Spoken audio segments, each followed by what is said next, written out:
Kenny here with Gardening Simplified. It's August 3rd and we're going to do a greenhouse tour.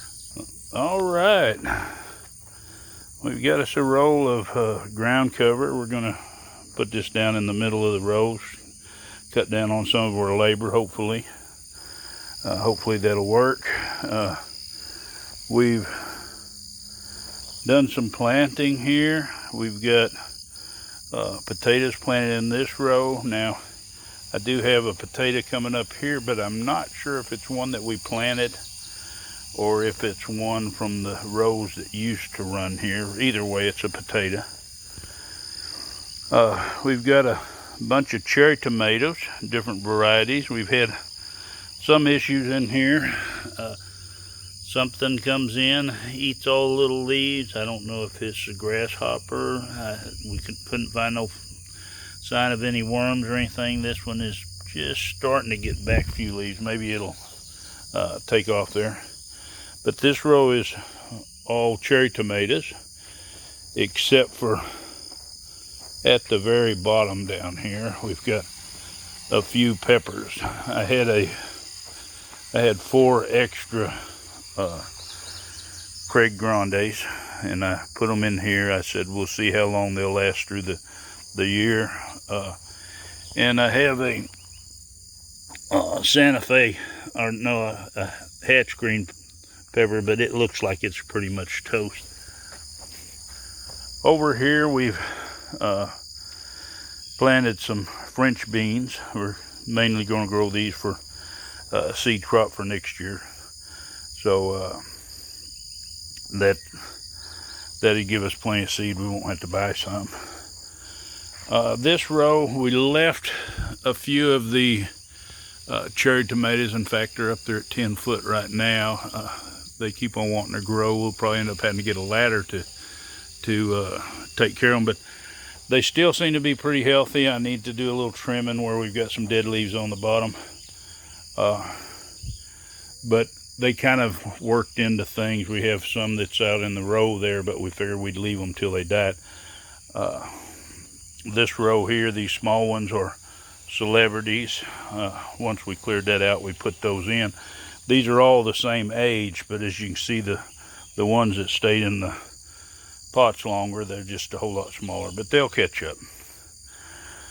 And over here, we've got more cherry tomatoes up here till we get to where the markers are. The other side of the markers, we have a volunteer potato coming by that, and we're just going to leave it. These here are red bell, or red pear, excuse me.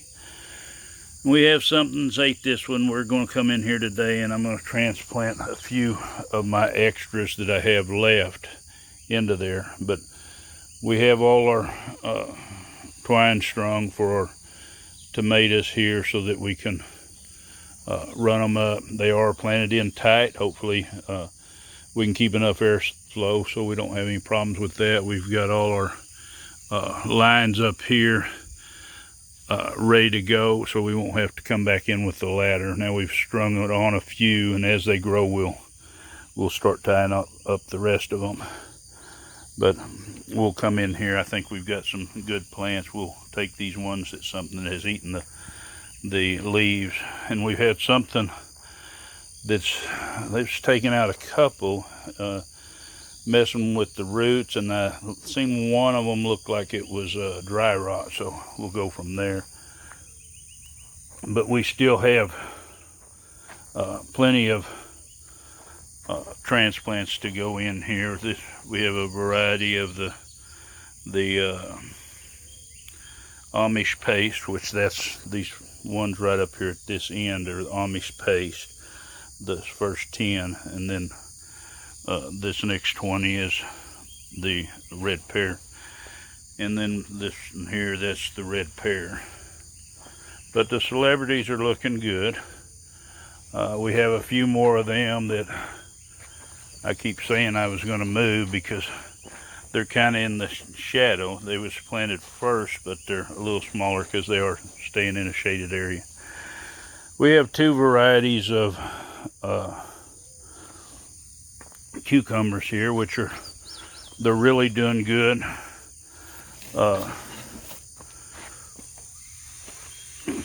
Some of them are up about 4 foot now. Most of them are past 3 foot mark, except the ones that got transplanted afterwards. There's a few that's in here short that looked like the cat or maybe the dog, either one, had run over and they'd stepped on them, and they might not catch up because they're in there and they're kind of shaded out from the others. We'll just have to see. Now we have carrots underneath here, and they ought to be getting close. I could see what looked like a little bit of germination, but I really didn't see anything to the point to where I want to take the cover off. I think it'll probably be another maybe 3-4 days. We have 2 different varieties. We planted 8 foot of each. Some Black Nebula, and then some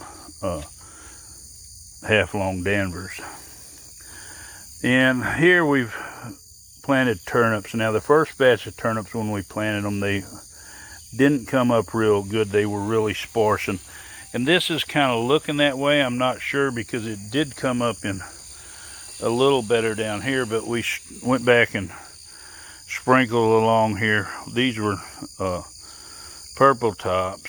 When we just sprinkled in yesterday some 7-top seed that we had, we'll see if they come up better, because we had let ourselves run out of all kinds of greens in our freezer. So we said we better get to planting some, and we've had a lot of call at the market. So we've got these going. This is mustard right in here, and they seem to be doing good.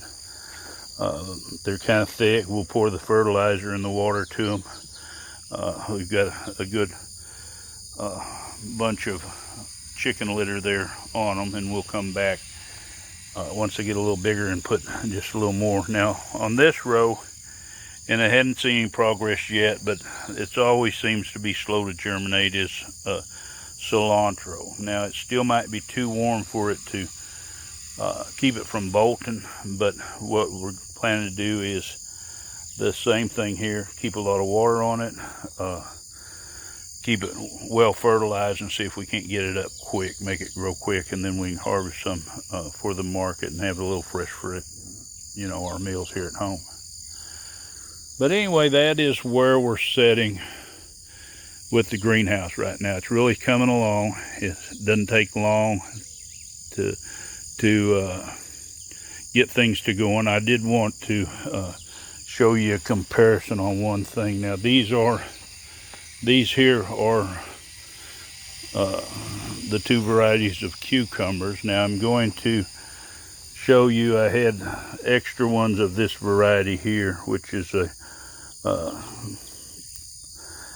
Marketmore variety. I think I'm not sure, 76, 78, something like that. But this is the Marketmore variety. Now I'm going to show you some that are not in the greenhouse. And these are the same variety, the same age. Now I'm going to have to spray these with some neem oil. I thought I had maybe, but I'm going to have to spray them again. It looks like they're getting some fungus on them, some blight or something like that. The cucumbers that were here first, I didn't plant that variety again. That was a Burpees cucumber. I didn't particularly care for it as much, but it didn't produce as heavy either. I've had 2 more varieties here. This here, what's left of here, and the grass isn't helping them, but this was the Marketmore variety that's in the greenhouse. Same as the new ones that's here. As you can see, it's pretty much looks like blight has taken it over. I might could take and spray these and see if they'd come on back. And this one here that is, it has had some hard time dealing with the blight, but it's really done a good job of coming on through it and keep producing. It's I picked about 7 nice cucumbers off of these few today, and I think I'll spray it. But this is the other variety. This is the Slice More. So out of the varieties, the 4 varieties that I planted this year, I'm going to say the Slice More had the better. It was better at surviving the different funguses and stuff. Now I do have some more cucumbers here. These were Divas. They have just started producing. You can see we got a little cucumber there. Now the Divas that I had put up earlier, which we've got quite a few small ones that's coming on here. But the Divas that I had put out earlier, I put on the fence line, and I had discussed that earlier, that there was a problem about being in the shade. Now these here, we have the bumblebees working them. That's most of what we got as pollinators down here. It's the bumblebees. So I don't know what's going on with the honeybees. They can say it's got to do with herbicides and stuff, but we don't have farming land around here. We don't use herbicides here. Now some of the others might, but I can't think that we'd lose our whole population. They say it's got to do with the chemicals that they're using to manufacture rain. So we'll probably deal with that. But these are going to have to be sprayed, or they're going to have to be trimmed up, get some of this stuff off the ground, because as you can see, we're getting some disease here, and if we're going to have these last, but this batch should be a whole lot better. And being that you're going to need pollinators, I'm going to say it's probably going to be time to start trying to encourage some of your bumblebees, maybe put a place to where they can nest and